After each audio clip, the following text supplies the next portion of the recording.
Find the slope of the line and sketch the graph. Our equation is 5x minus 3y is equal to 15. Notice that the equation is in standard form. A number times x plus a number times y is equal to a constant. When this is the case, the intercept method of graphing is usually quite efficient. Let's go ahead and find the intercepts of the line.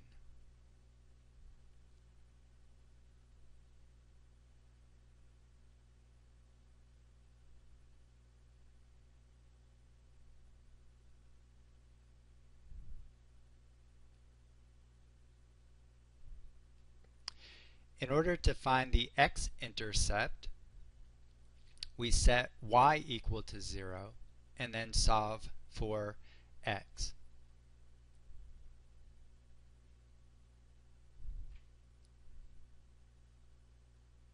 So let's let y be equal to 0 and then solve for x.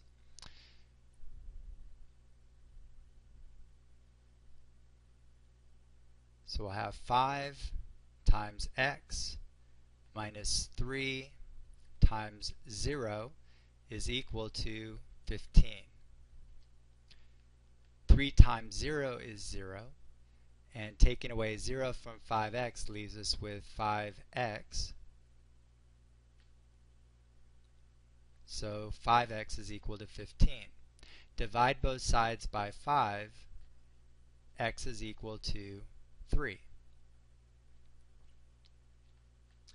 So when we set y equal to 0, we find that x is equal to 3. That tells us that our x-intercept is 3, 0.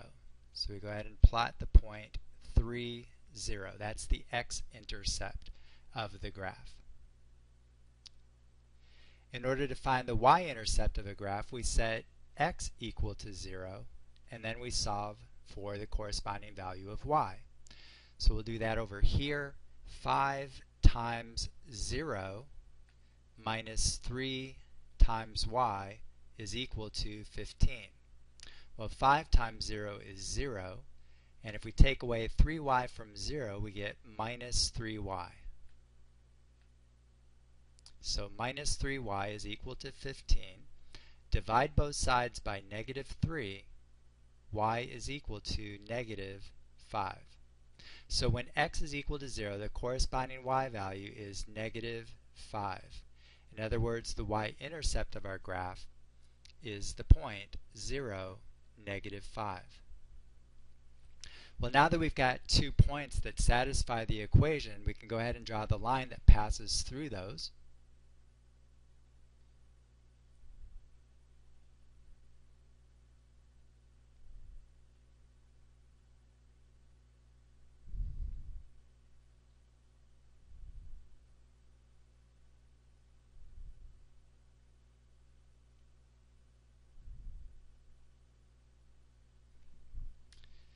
And then our last step is to find the slope of the line.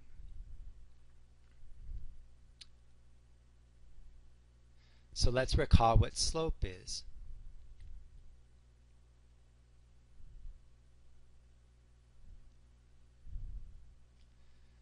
Slope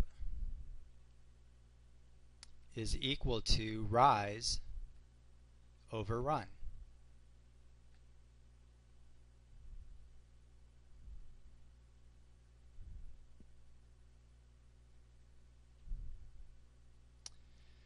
So as we go from the y-intercept to the x-intercept, what we want to observe is that we need to rise 1, 2, 3, 4, 5 and run 1, 2, 3.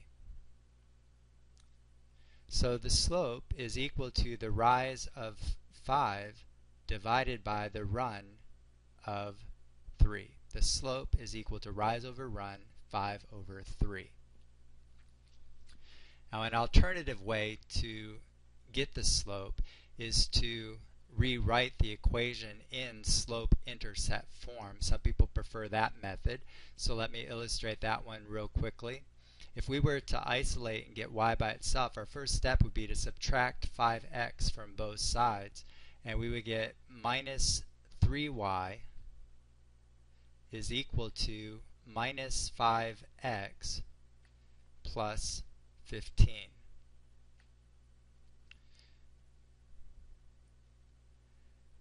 The next thing that we might do would be to divide both sides of the equation by negative 3.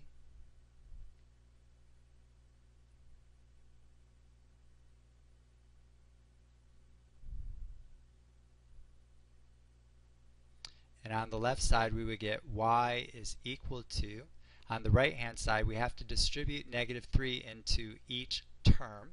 Negative 3 into negative 5 is positive 5/3, so we would end up with 5/3 times x, and then negative 3 into 15 is negative 5.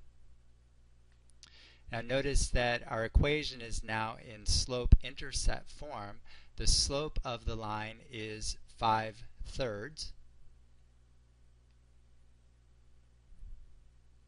and the y-intercept of the line is negative 5. So when we go to the graph, we notice that our y-intercept is at negative 5, and then in order to get another point on the graph we could rise 5 and run 3, and that would take us to our x-intercept, which is 3, 0. So it's just a matter of personal preference as to which method you make use of.